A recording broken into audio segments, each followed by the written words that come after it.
السلام عليكم ورحمة الله وبركاته. أهلا وسهلا بكل اللي بيتابعونا على قناة تاكسي وكل اللي بيشوفونا لأول مرة. كلامنا النهاردة أو دردشتنا مع بعض النهاردة هتكون عن الثقة بالنفس، بس هكلمك من ورا لقدام. بمعنى إيه؟ بمعنى هقولك حاجات لو موجودة فيكي تبقى انت كده مش واثقة في نفسك. حبيت النهاردة يكون الكلام مع بعض وسط الطبيعة، الجو الحمد لله حلو. يلا نشوف أول حاجة من الحاجات دي إيه هي. بصي، اول حاجه وهو لو اتحطيتي في موقف مع ناس كتير ولازم تتكلمي وتقولي رايك في الموضوع المطروح اللي هما بيتكلموا فيه، هتلاقي نفسك مش عارفه تتكلمي خالص، مش عارفه تقولي كلمتين على بعض، هتحاولي كمان تتجنبي الكلام خالص وهتكوني مكسوفه ومحرجه جدا.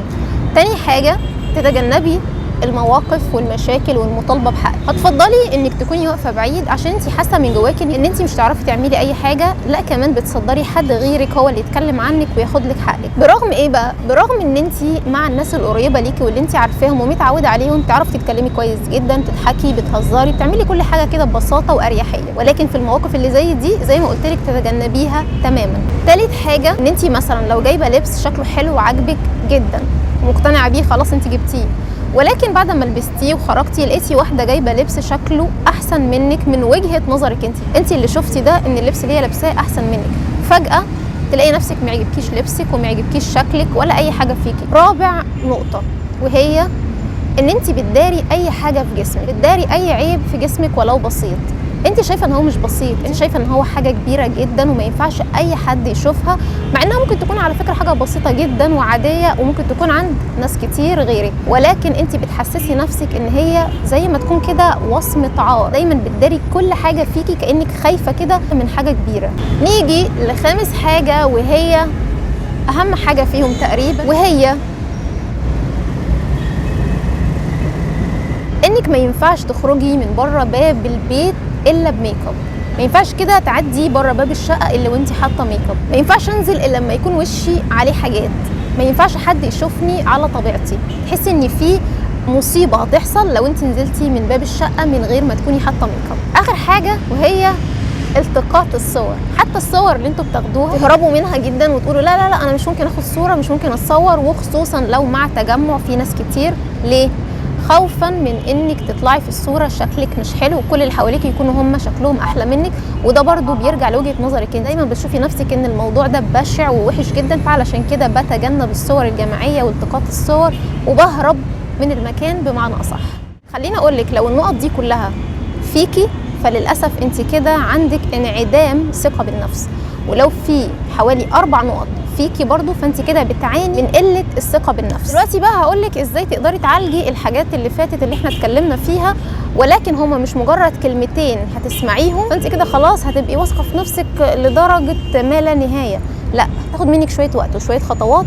اول حاجه طبعا انك هتسمعيهم كويس جدا، تاني حاجه ان انت هتتدربي عليهم، تالت حاجه ان انت هيكون عندك المبادره ان انت تنفذي الحاجات اللي انت اتعلمتيها دي، وبعد كده هنبتدي نواجه، يعني هنبتدي نتعامل مع الناس.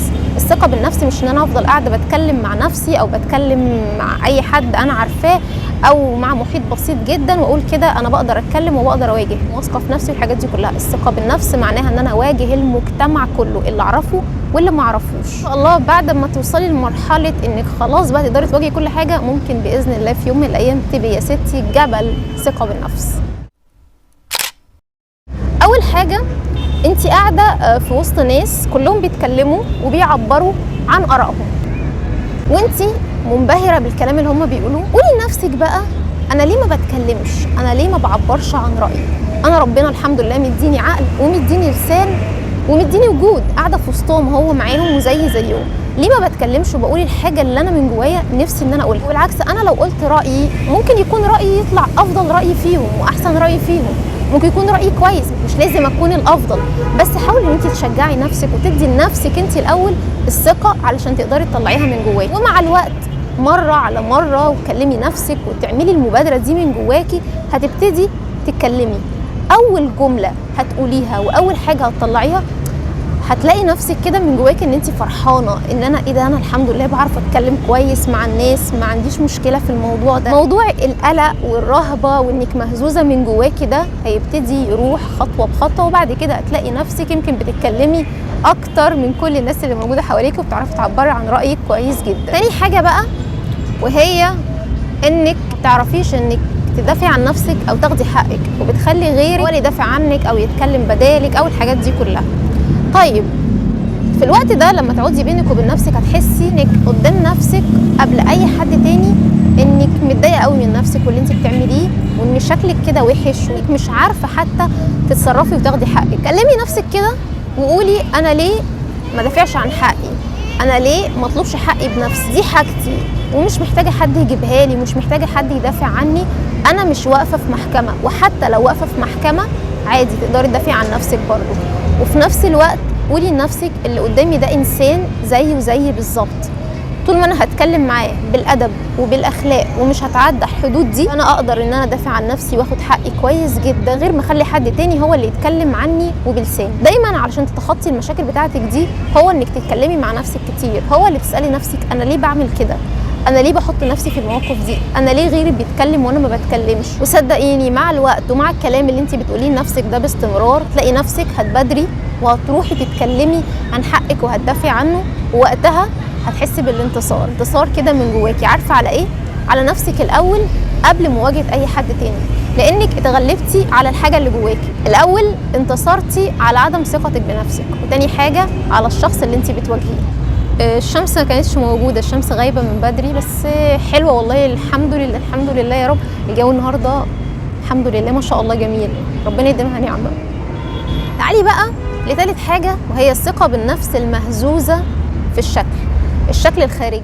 هنا لازم تعودي نفسك وتكلمي نفسك وتقولي لها كده انا ليه انزل بميك اب، ليه دايما احط ميك اب في وشي، لو انا هنزل اشتري حاجه من جنب البيت دي حاجه قريبه يا دوبك نازله وطالعه على طول، ليه احط ميك اب؟ قولي لنفسك انا شكلي كويس ولطيف الحمد لله، وشي ما فيهوش عيوب، ما عنديش مشاكل فظيعه تستدعي ان انا اداريها واخبيها. حتى لو عندك مشاكل عادي، ازمات وبتحصل، مشاكل في البشره وبتحصل هتتعالج، بدل ما تداريها عالجيها. هتداريها بايه؟ هتداريها بميك اب ومنتجات ميك اب كتير وطبقات كتير على وشك عشان تخفي الحاجات دي، هتخليها ما تتعالجش، هتخليها تلتهب اكتر وتنتشر اكتر وتكبر اكتر وتدخلي نفسك في مشاكل اكتر. كفايه وانتي نازله حطي كريم بتاع الشمس، حطي مرطب شفايف، شكرا كفايه قوي كده على اللي احنا بنحطه، شويه كريمات بسيطه ومرطبات بسيطه جدا، حاجه كده من العنايه بالبشره بيدي ثقه بالنفس قوي بجد والله العظيم. وهو عنايتك ببشرتك جدا، العنايه وروتين العنايه بالبشره اللي بيفرق معاكي كتير قوي. بصي بيخليكي تنزلي كده واثقه في نفسك 100%، وشك كده بتصدريه قدام اي حد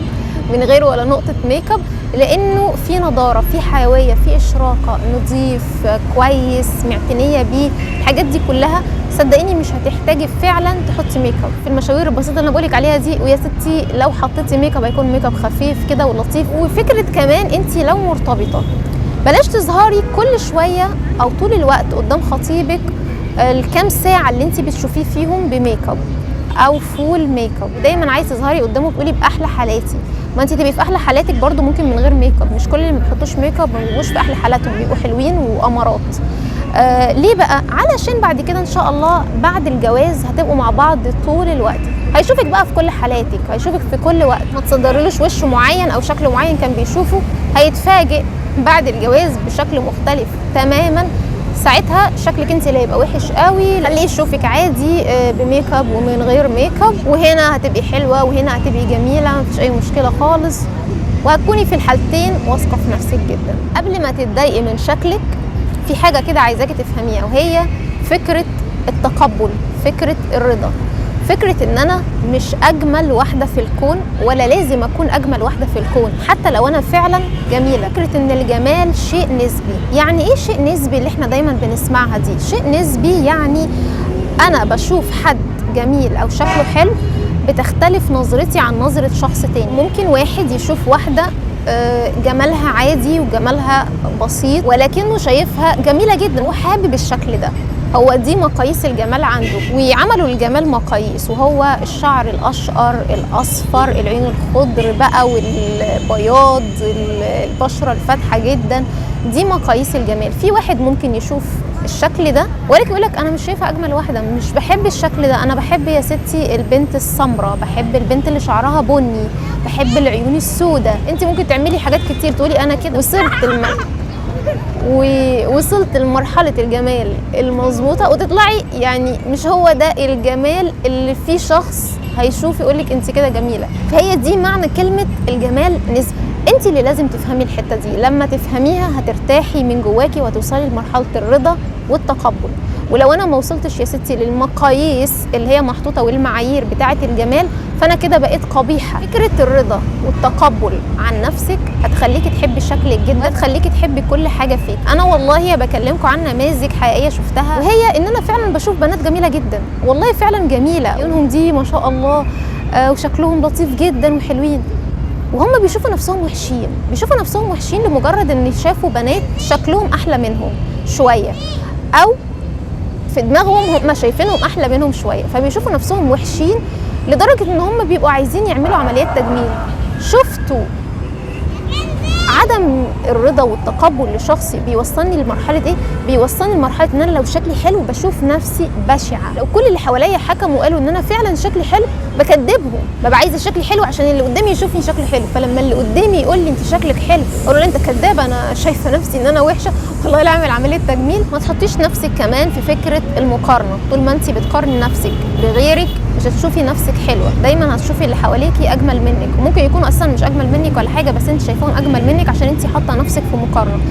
خليكي في نفسك، بصي لشكلك انت، بصي انت ايه اللي حباه فيكي، او انت ايه اللي عايزه تخليه احسن فيكي، عشان نفسي انا، عشان شكلي انا، عشان انا حابه ابقى كده، مش عشان لما اعمله هبقى احسن من فلانه، او هبقى افضل من علانه، او هبقى افضل من كل اللي حواليا.